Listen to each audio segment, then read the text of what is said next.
And then finally, mastitis, that's an infection of a breast, and the infection is actually between the milk production glands.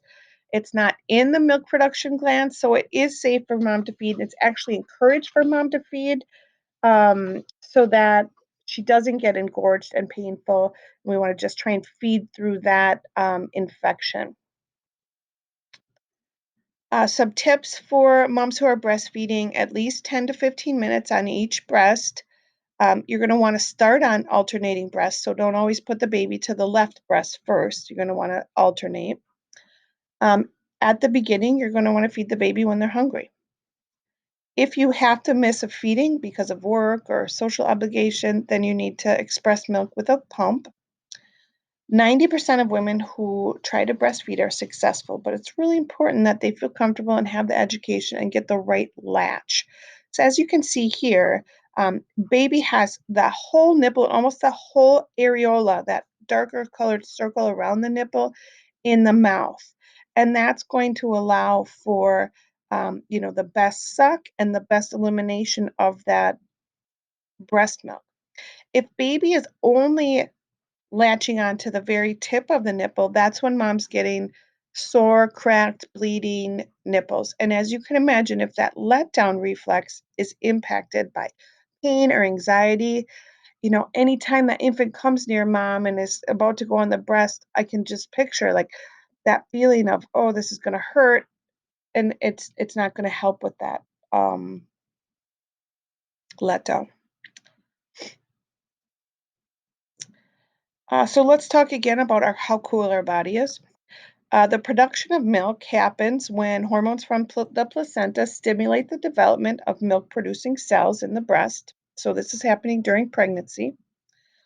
Prolactin, which is produced by the pituitary gland, maintains breast milk production after birth. And an infant sucking stimulates the release of that prolactin from the pituitary gland.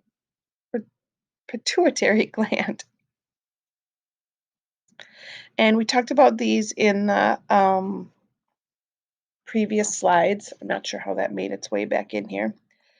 And then we have the infant suckling signals the brain to release a hormone called oxytocin. And oxytocin causes the contraction of milk ducts to release the milk from the breast. So it's really important, hint, hint, hint, ding, ding, ding, for a quiz or a test, that you know the difference between oxytocin and prolactin. I remember it that prolactin is producing the milk, and oxytocin is helping with the release of milk. Okay, so prolactin produce, oxytocin releasing.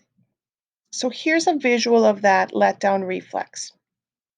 So here, sucking stimulates a nerve ending in the nipple and areola of the breast. But let's imagine maybe that mom is pumping. So we don't have that sucking. So maybe mom's looking at a picture of her baby, or maybe she's listening to a video of the baby laughing or crying.